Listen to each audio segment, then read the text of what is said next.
Oh, and then we have Fall in Love Again. The song was the first song that I finished for the album. I think this was the third one I started. This was my, okay, it's June 2017. I'm just gonna write a song. I'm gonna write it from start to finish. And if it sucks, it doesn't matter. That's not the point. The point is to get a song done. Back in, I think April of that year, of 2017, John Mayer was in town. And so my brothers and my dad and I went to his concert in St. Paul. I think it was his Search for Everything tour. He had this bit in the concert where he was playing piano. I don't know. I think I heard it and then just like had the melody in my head. Na na na na. Oh yeah, because his song is Great Big Bang and dinosaurs, fiery rain and meteors, all ends unfortunately. You're gonna live forever in me. Yeah, and I guess maybe like when he was playing piano for that, I kind of took like, smile at me, I fell in love. I didn't realize what it was. Looked at me and wonder what you saw. Yeah, so I kind of took the meter of that and then changed the melody a little bit. Did you see my walls all fall down? They barely even made a sound. Couldn't tell you how I felt at all. This song is incredibly literal. I wrote that song about a boy that I liked. Classic Greta has a hard time with, you know, ambiguity. He actually approached me and was like, I heard that you like me, and I was like, oh my god. And then was like, I don't like you. But he was incredibly gracious. It was so nice. Let me like say my piece, which was essentially, I don't want to be your friend, I want to date you. It was like that intense. I think I had built it up a lot of like, oh, I really like this guy and I see him a lot, and I'm just like, It felt like a true heartbreak. There's one line in the song in the second verse which is, I finally learned a broken heart kills when you're alone. Yeah, I remember writing that and being like, that's way too vulnerable. I can't write that. They'll know that I had feelings. Yeah, so on the drive home from that concert, I literally had my voice memo and I was like, when I just started writing it out. I don't remember what the original lyrics were. I do have an old demo because when I like locked myself in my room and was like, okay, I'm gonna start and finish this song, like a full draft of it. It was a little different. It had a little bit of a different form. But I sent it to one of my dad's friends who's a songwriter, and I was trying to be like really casual, like, hey, I wrote this song, like, if you have any feedback, like, that'd be cool, you're a pretty good songwriter. But I remember inside I was like, oh my god. My stakes were so high. Like if he would have been like, yeah, this is garbage, I would have quit. I would have never written another song. That's how high the stakes were for me. Either I have what it takes or I don't, and I can't bear to like fail at this. I can't. But he was like incredibly encouraging, was like, hey, like these things you're doing really great, like you have a really good sense of, you know, these songwriting things, and here's my suggestion, although the song is great as it is, and you could definitely keep going in the direction you're going. It was just like literally the most gracious thing. Yeah, and so I like reworked it a little bit and then kind of got to the point where I like was just kind of tinkering, and then I have to be done. You only know what you know, and then once you know better, you do better. I'm gonna work on this song forever because I just keep learning new things about songwriting. So I finished it and then obviously like memorialized it in the album. It's some people's favorite song, which is kind of sweet because I'm like, aw. Like I felt like a very young songwriter when I was writing it, and like listening to it, I was young. I was new to the whole songwriting thing. This was the first song that we recorded. I thought it would be fitting since it was the first song that I wrote. Yeah.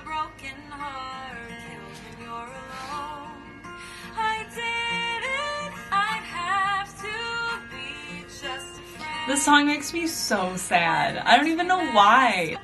By the time I like finished writing it and by the time we recorded it, I like super did not feel that way anymore. And so it's just kind of like funny to me. Aw, Greta. The next song is The Blues, which in my opinion is a little bit of a sleeper hit. I love this song. I love all my songs, honestly. I really do. The blues doesn't get the love it deserves, in my opinion. The blues is essentially all about, it's me trying to soundify what depression felt like. And one, I like the lyrics a lot. They feel very like raw, but not like intense. I like that it feels very much like you could lay on your floor and just like put your headphones in and just like disassociate to it. I feel like the blues has so many nice moments. But yeah, this is a song about depression, which was kind of the catalyst for the whole album. Once I got depressed, I had already like committed to being like, okay, I'm gonna record, I'm gonna make an album. And then, you know, I got depressed and I'm like, in fact, I think I'll just do nothing instead for 3 months. And then when I started going to therapy, I started kind of talking about that again. And then eventually in the summer of 2017, I finally started like writing for real. But yeah, the blues, just like, welcome to the blues. Here we are. Oh, this is another song, just like anything. This is another song that was gonna be upbeat. It was gonna be like, welcome to the blues, where I wonder where I belong, and everything feels wrong, if I even feel at all. But because I kind of liked that, like I said earlier with A Friend Can Break Your Heart, I liked that the contrast of a really sad song with really like upbeat music. But ultimately, like, this was another one of my producers like, let's slow it down. But the original line of the chorus was welcome to the blues, and my producer was like, I hate that line. Didn't say that quite like that, he's more gracious than that, but essentially was like, I don't like it, it doesn't fit, we have to think of something different. And so he actually thought of the all I see is blue instead of welcome to the blues. I like this song, and I'm proud of this song because it really does take its time. It takes its time building, takes its time with the words. I like the harmonies on this too. Let all, lost and so confused, I go, where do I always have the blues? I really like that lower harmony.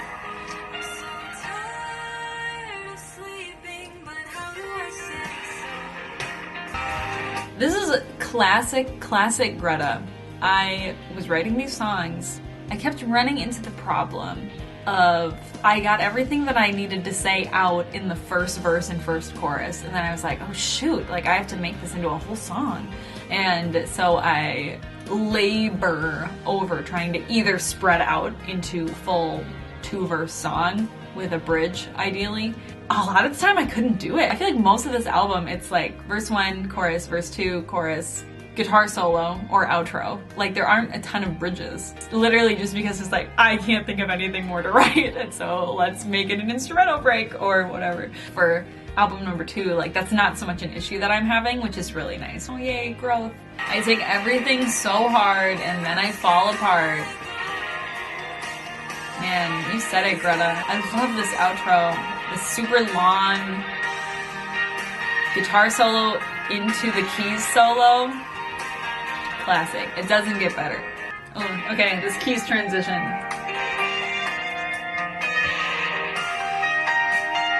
And then, of course, the ending of this song is absolutely beautiful.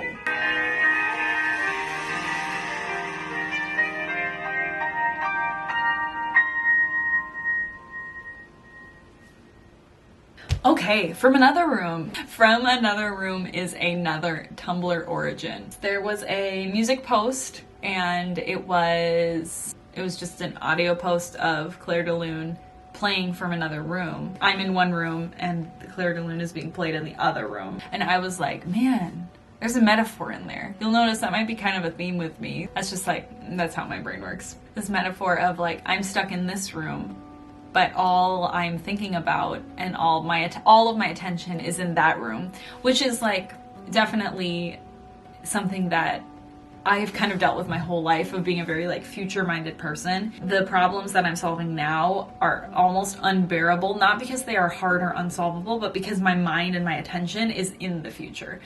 One of the things that was so good, I feel like, for me about making an album and like committing to seeing all of these songs through was like just continuously solving the problem in front of me, and I couldn't think about album number 2 because album number 1 demanded so much attention. From Another Room kind of takes those feelings and like wraps them up in a neat little sparse piano and vocal track.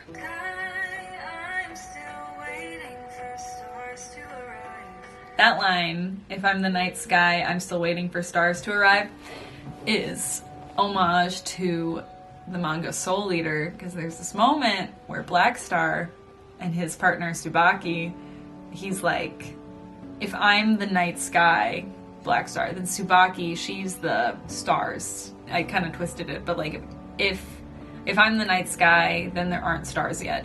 Which could be taken a couple different ways. In one way, from that example of Black Star and Tsubaki, like, I don't have a partner to like brighten or lighten things. Literally, it's just me. But also, if I'm the night sky, it's vast. I haven't done really anything yet. At least it doesn't really feel like it. I feel like I'm on my way. It doesn't always feel like there's anything worth talking about, which seems kind of sad and a little silly. Because like, people don't just make albums, and I'm being reminded of why people do not just make albums in the pre-production for my second album.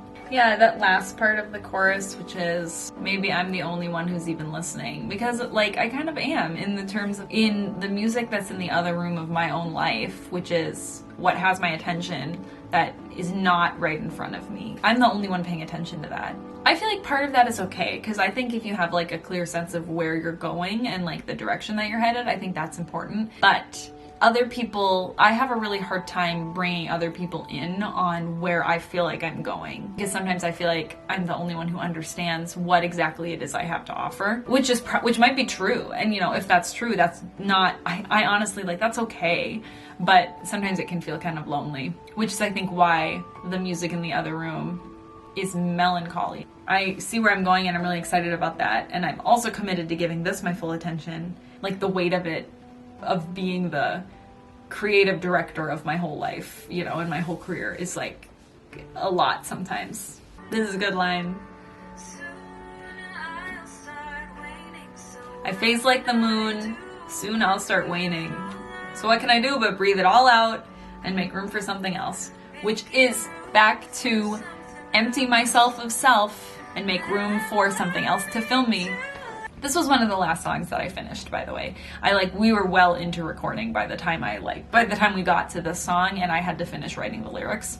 But yeah, so that second verse is very much how I felt while I was recording. And that second part of it, learning to let go. It sounds so easy, but I'm still outgrowing what just started working. That's exactly how I felt songwriting.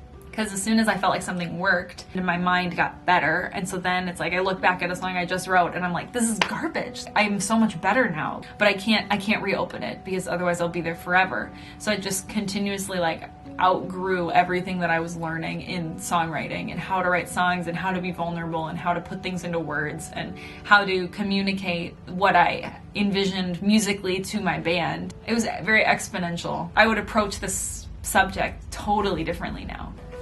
Yeah, this outro is so nice to listen to. Originally, we had the idea of the outro of From Another Room. Well, and here's another example. Like, I couldn't write a bridge because I already said everything I needed to say. Let's just make a long outro. Oh, Greta. It worked. Originally, we were going to have this transition seamlessly into the like piano intro of Pink Skies, but we ended up doing like the outro and song, Pink Skies' new song.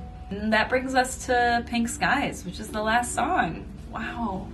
Man, what a journey to get here. Pink Skies was the last song that I wrote. I wanted to wait because I knew that I wanted the last song to be a little bit kind of like an outro. Honestly, because I didn't think that I had a full 9th song in me, like just emotionally. Writing The Ocean Shelf took a lot out of me mentally, and I say this all the time, but like I labored over those songs and those lyrics. It did not come naturally. The music and the melodies came very naturally to me, and like I had a pretty clear vision for just about every song when we went into the studio, which was awesome, but like the lyrics were very difficult. Hence why like so many of them, like I said, don't have bridges, because I just ran out of things to say, and I'm like, it took so much out of me just to get 2 full verses and stay on topic. But I knew I wanted Pink Skies to be an outro. It's fun. I like the kind of twangy verse. This song is like full steam ahead. There's nothing but pink skies. Like, we're going somewhere good. This is gonna be fun. This is the beginning. This is my starting line. I am ready to keep going. It's kind of a reminder to me too, like, oh, by the time I finished The Ocean Shelf, like I was very tired, very much like, oh, this has been 2 years of my life, and it has taken so much out of me, and I've learned so much, but I'm exhausted. But even at the end of it, I was like, okay, like, nice job. Like, there's good things ahead. I'm excited to keep working on music. That's me though, at the beginning, with the door closed and the piano bench scrape. That's me, and that's me sitting down, but I'm not the one playing piano. A couple of people have said that I should have split those tracks and had like the piano intro of that be kind of an interlude, but Pink Skies ahead of me. I know I'm ready for the ride. We're ready for the ride. Part of me kind of wants to write a full version to this. A full version of this, I should say. I think I could do it now. Yeah, that verse kind of like, we think that we need someone to hold our hands, and we think that we need someone to tell us where to go. This song is a really good bookend with the ocean shelf of like my emotions throughout making this album. The beginning of the ocean shelf is like, I've been waiting forever for someone to tell me where to go, tell me what to do, tell me when to move. Like, I'm ready to move. I just like don't know what I'm supposed to be doing. And this song is essentially like, I don't need someone to tell me anymore. You know, like I'm already going. I started walking. My direction's already been corrected, and it's all going to be okay. And I'm ready for the ride. I like this ending. It's cute.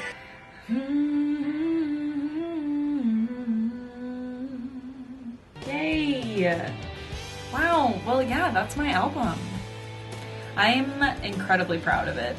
This is the first time that I've actually listened through the whole thing in a very long time. I hope you enjoyed this video and this kind of commentary. I like getting to share little bits of the songs that are important to me and kind of where they started and came from and my songwriting process. So yeah, welcome to the starting line of my music career. This is YouTube, so don't forget to like, comment, and subscribe. I'll be posting more videos like this. I like posting kind of behind the scenes kind of stuff of the whole process of making music because it's just so fun. It's so fun. It's also really hard. So like if you're not gonna go and make your own album, like if you can live vicariously through me making mine, like it's just a fun experience. It's a fun time. Don't forget to stream the Ocean Shelf on Spotify.